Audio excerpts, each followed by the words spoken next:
Obi-Wan and Qui-Gon both talk about how Anakin is dangerous. So then George Lucas completely and utterly finally ruins Star Wars for us by having Qui-Gon explain that the Force is microscopic organism. Midichlorians are microscopic.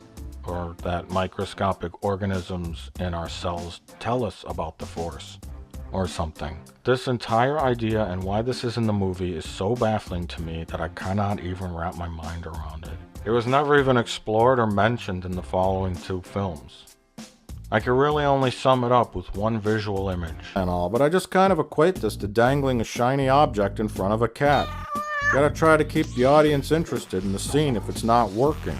Fucking get killed by Darth Maul, then you got that guy with no legs. How's he gonna get in a laser sword fight?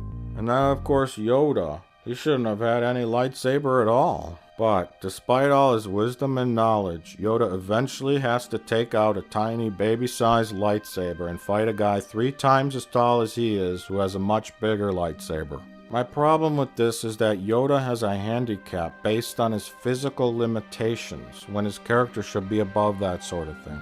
Yes, I know they both tried to do more advanced things first, like throw rocks at each other, but even in other instances, Yoda has to make up for his size when using a lightsaber. One time he throws a lightsaber at a dude because he can't reach him. He's gotta jump all the time. It must be tiring. Size matters not. Oh, I'm sorry, Yoda, it does. It does if you use a lightsaber. All your wise sayings have been ruined in the prequels. I'm so sorry. So in this scene, he flips around the cave and bounces off the walls because he's so small that he can't reach Dooku. My question is, if Yoda can do this, and they're basically pretty well matched as far as their use of the Force goes, then why wasn't Dooku also flipping off the ceiling too? Or what if Dooku just happened to be a 19-foot-tall Gorgon with the 12-foot-long lightsaber? Yoda would get squished like a bug. My point is, if you can match your opponent's skills with the Force, you'd then better also be physically strong too. And this goes against everything that the Force is about. You see, Yoda was so magical and interesting because you didn't expect this little tiny creature to be a Jedi Master. Jedi Master? We all had a preconception that a great warrior would be someone physically strong and intimidating. I'm looking for a great warrior. By making Yoda a little guy, they were illustrating that the Force is something beyond the physical. But by showing Yoda fight with the lightsaber, it ruins all that because it takes that concept and those rules and throws it in the dumpster.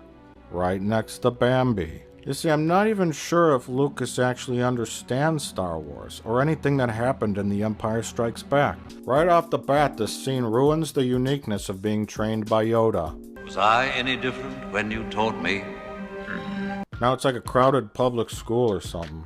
Then all the kids are wearing these stupid helmets, and deflecting lasers shot at them by a floating ball that Luke used in the original Star Wars.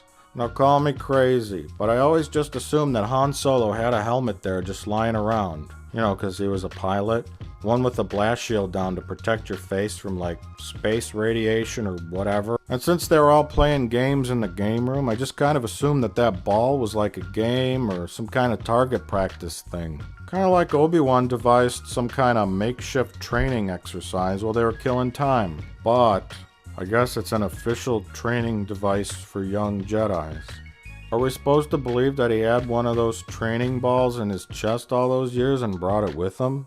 Why would he have that? I mean, is that really all they could think of to have the young Jedis do in that scene? Is something borrowed from the original movie? I mean, do we have to rely on the original trilogy so much for nostalgia imagery that we have to take this too? Can't you come up with anything new that's memorable? Boy oh boy, is it hard to articulate in words how stupid this scene is. I mean, everybody's standing so close to each other and they're barely moving their swords. But like, they could easily cut one another, right? I mean, why aren't you doing this in a really large gym where everyone can spread out? And aren't they a little young to be handling lightsabers? I mean, look how clumsy the kids are holding them when Yoda's standing like 2 feet away. I don't know, this doesn't make sense to me. Also, I was always under the impression that the Jedi constructed their own lightsaber as a kind of rite of passage. Are these like training lightsabers? Maybe they get to use the ones from the adults who died before they can make their own. That was listed in the brochure that the parents read called, "So You Want Your Child to Become a Jedi." Also, the point of this scene is that a child was supposed to propose the idea that someone deleted the planet from the archives. Because someone erased it from the archive memory. Wait, that was the best take you got from him? This was an idea that Obi-Wan hadn't considered, and it came from a fertile young mind. So basic movie-making logic suggests that you construct this scene where a handful of perhaps slightly older students are being taught meditation techniques to sharpen their thought process. That's when one comes up with the new, simple approach. That would at least have something to do with the Force. But instead, it's just another excuse to have a scene with lightsabers. Enough with the f***ing lightsabers. But we gotta stick with the logic that these movies are supposedly made for kids. And some kind of thoughtful meditation scene would be too boring. If we got a scene where all these children hold lightsabers, the kids will love it. After all, these are just simple movies made for kids and not adults at all.